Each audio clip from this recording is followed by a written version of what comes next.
T24 news पर अब हम बात करेंगे सियासत के गलियारों की, और इसमें सबसे पहले हम बात करेंगे प्रधानमंत्री की बिहार विधानसभा चुनाव की पहली रैली की। बिहार में विधानसभा चुनाव के मद्देनजर सभी राजनीतिक पार्टियों ने कमर कस ली है। इसके लिए भाजपा के सभी नेता मैदान में उतर आए हैं। तो इसी सूची में प्रधानमंत्री नरेंद्र मोदी ने बिहार में अपनी पहली चुनावी रैली की। प्रधानमंत्री ने अपने संबोधन की शुरुआत भारत माता की जय बोलकर करी। इसके पश्चात प्रधानमंत्री ने बिहार की भाषा में ही लोगों को संबोधित करते हुए कहा, बिहार के स्वाभिमानी और मेहनती भाई बहन आप सभी के प्रणाम। अन्नदाता मेहनतकश किसान भाई लोग के ई धान के एक कटोरा कहल जाए। गौरवशाली धरती के हम नमत करतनी। माँ मुंडेश्वरी ताराचंडी माता के ई पवन भूमि पर रउसा सबके अभिनंदन करतानी।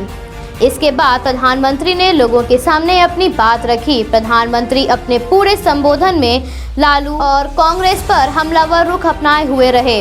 अपने 41 मिनट के संबोधन में प्रधानमंत्री ने कहा, एमएसपी तो केवल बहाना है, असल में ये लोग बिचौलियों को बचाना चाहते हैं।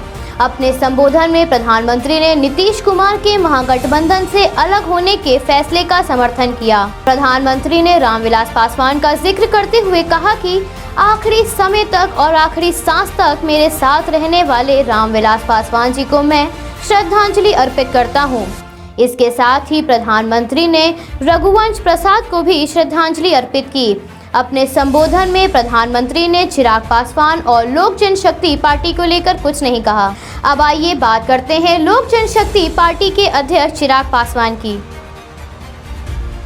प्रधानमंत्री ने बिहार में चुनावी रैली में रामविलास पासवान का जिक्र करते हुए कहा था, आखिरी समय तक और आखिरी सांस तक मेरे साथ रहने वाले रामविलास पासवान जी को मैं श्रद्धांजलि अर्पित करता हूं।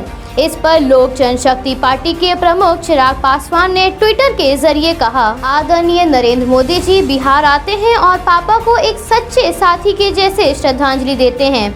ये कहना कि पापा की आखिरी सांस तक वे साथ थे मुझे भावुक कर गया। एक बेटे के तौर पर स्वाभाविक है। पापा के प्रति प्रधानमंत्री जी का ये स्नेह व सम्मान देखकर अच्छा लगा।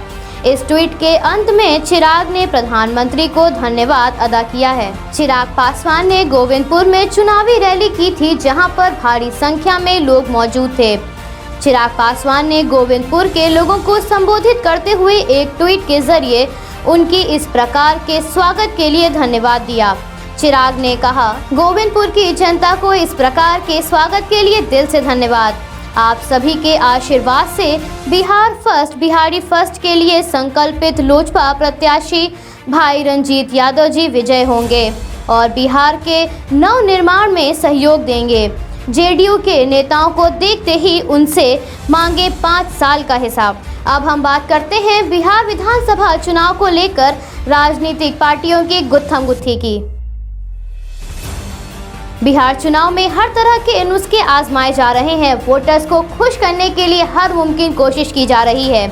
वहीं पर अलग अलग तरह से रूप बनाए जा रहे हैं, तो कहीं पर बोलियां बदलकर वोटर्स का ध्यान आकर्षित किया जा रहा है।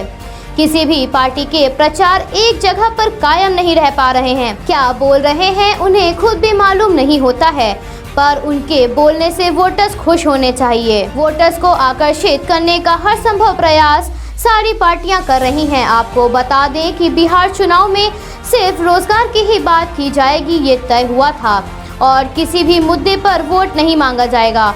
लेकिन अब प्रचार अभियान तो आगे बढ़ रहा है और रोजगार बीच में ही रह गया है। रोजगार को लेकर सारी पार्टियां अलग अलग बयानबाजी कर रही हैं। तेजस्वी कह रहे हैं हम 10 लाख लोगों को नौकरी देंगे, तो सवाल पूछा जा रहा है कि इनके लिए वेतन कहां से आएगा। तो वहीं जदयू के राष्ट्रीय अध्यक्ष एवं मुख्यमंत्री नीतीश कुमार से पूछते हैं, क्या रुपए आकाश से आएगा? क्या जली नोट दिए जाएंगे?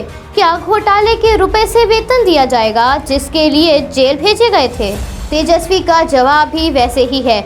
उन्होंने कहा कि सृजन घोटाला और शराब माफियों से जो सरकार को अभी आमदनी हो रही है, उस पैसे से ही बहाल को वेतन देंगे। तो वहीं भाजपा के फायर ब्रांड प्रवक्ता संबित पात्रा कह रहे हैं कि तेजस्वी नौकरी कहां से देंगे। उनके पिता के जमाने में तो नौकरी के बदले जमीन लिखवा ली जाती थी। हमको तो लगता है कि अब वो जमीन हड़पने का प्लान बना रहे हैं। उन्होंने कहा कि भाजपा ने 19 लाख लोगों को रोजगार देने की घोषणा कर दी थी, तो बहस के लिए लोगों को एक नया मुद्दा मिल गया। आपको बता दें कि पहले चरण के प्रचार में ही जम्मू कश्मीर, आतंकवाद, जिन्ना और पाकिस्तान का मुद्दा भी उठाया गया है। इसके साथ ही ट्रंप और बिडेन भी शामिल हैं इस मुद्दे में। इसके साथ ही अब जीडीपी के लिए बांग्लादेश की बात हो रही है। तेजस्वी यादव पूछ रहे हैं, क्या बिहार को विशेष राज्य का दर्जा देने की मांग अमेरिका के राष्ट्रपति ट्रंप से करेंगे? जम्मू कश्मीर और आतंकवाद पर गृह मंत्री नित्यानंद राय तो जिन्ना पाकिस्तान पर केंद्रीय मंत्री गिरिराज सिंह बोल चुके हैं। पूर्व केंद्रीय मंत्री पी चिदम्बरम ने अमेरिकी राष्ट्रपति पद के उम्मीदवार के एक ट्वीट का हवाला बिहार विधानसभा चुनाव के बारे में दिया। इस बात का मतलब है कि बिहार के प्रचारक वोटर्स को शिशु से मुखातिब किया गया है और कहा कि शिशु को खुश करने के लिए हर मुमकिन कोशिश की जा रही है। आपको बता दें कि प्रचारक अपने भाषण में गला तो फाड़ फाड़ के चिल्लाते ही हैं। अब एक नया वाकया सामने आ गया है। समस्तीपुर जिला के रोसड़ा विधानसभा क्षेत्र के कांग्रेस के उम्मीदवार नागेंद्र कुमार विकल ने मंच पर ही कुर्ता फाड़ दिया और ऐलान किया कि जब तक रोसड़ा को जिला नहीं बनाएंगे तब तक कुर्ता नहीं पहनेंगे। अब तो ऐसा लग रहा है कि जैसे मजाक चल रहा है।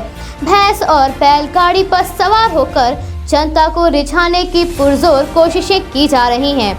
हर सियासी पार्टी अपना दांव पेच खेल रही है। आइए अब बढ़ते हैं कांग्रेस नेता राहुल गांधी की बिहार की चुनावी रैली पर।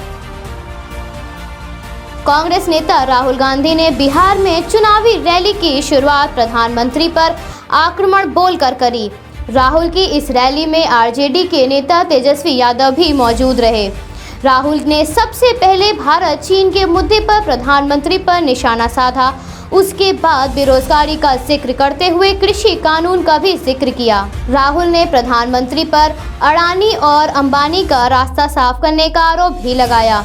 राहुल ने चुनावी रैली में कहा कि बिहार में 19 लाख नौकरियां देने का वादा करने वाली भाजपा ने क्या अपने संकल्प पर कायम है? राहुल ने लोगों से अपने संबोधन में पूछा कि उनको प्रधानमंत्री द्वारा दिया गया भाषण कैसा लगा। राहुल ने कहा कि जब बिहार में युवा सैनिक शहीद हुए उस दिन हिंदुस्तान के प्रधानमंत्री कहां थे और क्या कर रहे थे। आगे राहुल ने कहा, बिहारियों से झूठ मत बोलिए, बिहारियों को ये समझाइए कि कितना रोजगार दिया गया है।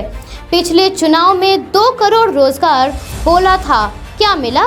आते हैं और कहते हैं कि किसानों के सामने सर झुकाता हूँ, सेना के सामने सर झुकाता हूँ, मजदूरों के सामने सर झुकाता हूँ, छोटे व्यापारियों के सामने सर झुकाता हूँ। फिर घर जाते हैं और अंबानी अडानी का काम करते हैं। सर आपके सामने झुकाएंगे लेकिन काम किसी और का करेंगे। राहुल ने नोटबंदी का जिक्र करते हुए लोगों से पूछा कि उनको नोटबंदी से क्या फायदा हुआ। राहुल ने अपने पूरे संबोधन में प्रधानमंत्री और भाजपा पर जमकर हमला बोला। अब आइए आपको बताते हैं कि रक्षा मंत्री राजनाथ सिंह ने बिहार की चुनावी रैली में क्या कहा। बिहार विधानसभा चुनाव के मद्देनजर राजनीतिक स्तर पर माहौल काफी गर्म हो गया है।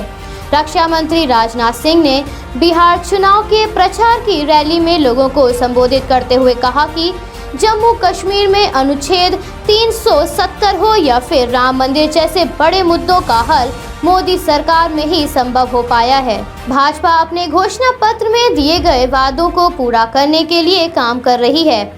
रक्षा मंत्री की ये चुनावी रैली पटना के बाढ़ विधानसभा क्षेत्र के अगवानपुर तथा रोहतास के नासरीगंज में आयोजित की गई थी।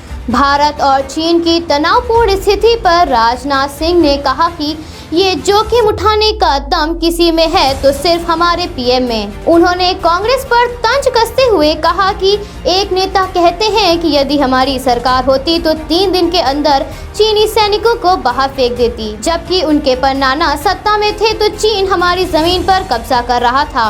ये बात किसी से छुपी नहीं है। राजनाथ सिंह ने कहा कि रक्षा मंत्री होने के नाते मैं आप लोगों को ये आश्वासन दिलाता हूँ कि अब हमारी जमीन पर कोई भी ताकत कब्जा नहीं कर सकती। अब आइए बिहार के बाद हम बढ़ते हैं मध्य प्रदेश की राजनीति की ओर। मध्य प्रदेश में चुनाव होने वाले हैं, जिसकी वजह से राजनीति का युद्ध हर मुद्दे पर शुरू हो गया है। पुलिस विभाग में आरक्षक के 4000 पदों पर भर्ती के लिए शिवराज सरकार ने विज्ञापन जारी किया है, जिसके बाद पूर्व मुख्यमंत्री कमलनाथ ने सरकार पर हमला किया और आरक्षक में भर्ती शुरू होने के आदेश के बाद कमलनाथ ने ट्वीट करके लिखा है कि वो पुलिस भर्ती की तैयारी हमने भी की थी, पुनः हमारी सरकार बनने के बाद हम फिर से बड़ी तादाद में भर्ती करेंगे। बुधवार को शिवराज सरकार ने पुलिस विभाग में आरक्षकों की भर्तियों का ज्ञापन दिया था, जिसे उपचुनाव में बड़ा दांव माना जा रहा है। आपको बता दें कि राज्य सरकार ने प्रोफेशनल एग्जामिनेशन बोर्ड के जरिए पुलिस आरक्षक भर्ती का ज्ञापन जारी किया है। ध्यान देने योग्य बात यह है कि ग्वालियर के चंबल इलाके से सबसे ज्यादा बेरोजगार पुलिस भर्ती के लिए आवेदन आ रहे हैं, जिसकी वजह से उम्मीद है कि बीजेपी सरकार को काफी हद तक फायदा पहुंच सकता है। पोस्ट और उम्र से जुड़ी मालूमात बोर्ड की आधिकारिक वेबसाइट www.peb.mp.gov.in पर उपलब्ध होगी। Bureau report AP24 news Lucknow. Subscribe कीजिए हमारे न्यूज चैनल को और बेल आइकन को प्रेस करना ना भूलें, ताकि हमारे नए वीडियोस का नोटिफिकेशन आपको मिलता रहे।